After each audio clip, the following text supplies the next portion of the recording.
यह जो अभिन्यो पाठ है, क्लास 10वीं के हिंदी के चैप्टर की संख्या है 9, अध्याय 9 का अभिन्यो जो पाठ है, उसके लेखक है बुआ अशोक वाजपेयी। और यह एक ललित रचना है, या ललित निबंध भी आप कह सकते हो। यह ललित रचना है। आइए हम कवि के परिचय के बारे में पहले जानते हैं। अशोक वाजपेयी जी का जन्म हुआ था 16 जनवरी 1941 ईस्वी को। कब हुआ था बुआ?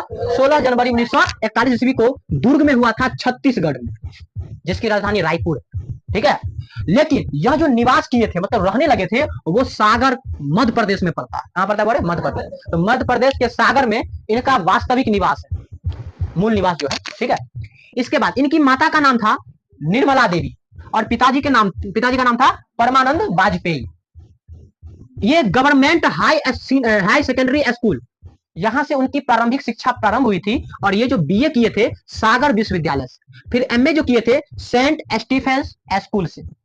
ठीक है, सेंट स्टीफेंस विश्वविद्यालय होगा, वहां से ये क्या किए थे बोले? एमए किए थे। इनकी जो वृत्ति है, उपलब्धि है, प्रशासनिक सेवा में ये कार्यरत थे। किसमें बोले? प्रशासनिक सेवा में। ये महात्मा गांधी अंतरराष्ट्रीय हिंदी विश्वविद्यालय के प्रथम कुलपति थे।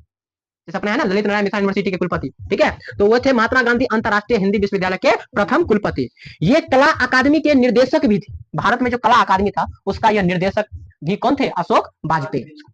इनकी बहुत सारी कृतियां हैं। कृतियां में बताऊंगा कविता के बारे में, कुछ आलोचना पुस्तक के बारे में, कुछ संवादित पुस्तक के बारे में और कुछ पत्रिका के बारे में। ठीक है, तो ध्यान रखिएगा, जिसमें जो मोस्ट होगा मैं आपको बता दूंगा। हालांकि सब तो बहुत सारा रचना सुनने किए, उतना नाम तो याद होगा नहीं। चलिए, शहर अब भी संभावना है, ये कविता का संग्रह है जो अशोक वाजपेयी द्वारा लिखा गया। एक पतंग अनंत में, तत्पुरुष कहीं नहीं वहीं, बहुरी अकेला। बहुरी अकेला मोस्ट है। थोड़ी सी जगह, दुख चिट्ठी रस। ये सब इनकी कौन रचना है? कविता का संग्रह। आलोचना पुस्तक में आते हैं फिलहाल या कुछ पूर्वग्रह, ये भी मोस्ट है। समय से बाहर, कविता का गल्प, कवि कह गया। तो ये सब इनकी रचना कौन बोले? आलोचना पुस्तक। संपादित पुस्तक है तीसरा साक्ष्य। क्या बोले? तीसरा साक्ष्य। साहित्य विनोद, कला विनोद, साहित्य विनोद पूछा जाता है। कविता का जनपद पूछा जाता है। मुक्तिबोध मोस्ट है। मुक्तिबोध क्या बोले? मोस्ट। शमशेर और अज्ञा, ये भी मोस्ट है। ठीक है। पत्रिकाओं में थे समवेत पत्रिकाओं, पहचान, पूर्वग्रह, बहुवचन भी मोस्ट है। कविता एशिया और अगला कौन बोले? समान। ये सब रचना जिनकी है पत्रिकाओं की। इनको कुछ सम्मान भी दिया गया था, जिस सम्मान में आता है साहित्य अकादमी पुरस्कार। साहित्य क्षेत्र में यह पुरस्कार सर्वश्रेष्ठ है, समझे। दयावती मोदी कवि शेखर सम्मान। इसका मतलब नहीं कि मोदी जिसको दिए, तो उस टाइम मोदी जी थे भी नहीं देश में, मतलब प्रधानमंत्री मुख्यमंत्री में कुछ नहीं। ठीक है, दयावती मोदी कवि शेखर सम्मान। और फ्रांस, क्योंकि फ्रांस गए थे ना, तो वहां भी इनको क्या मिला था? सम्मान मिला था। सम्मान का नाम है officer of the order of cross, जो मिला था कब? 2004 में।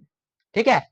ये जो अभिन्यो है, यह सर्जनात्मक संग्रह। क्या बोले? सर्जनात्मक संग्रह। और अभिन्यो के बारे में बताया जाएगा कि यह एक बहुत विख्यात शहर है फ्रांस का, जहां पर कला का केंद्र माना जाता है। इसके यह रोन नदी के तट पर है। एक तरफ अभिन्यो शहर है तो दूसरी तरफ कथी है? कथी नाम था बोले?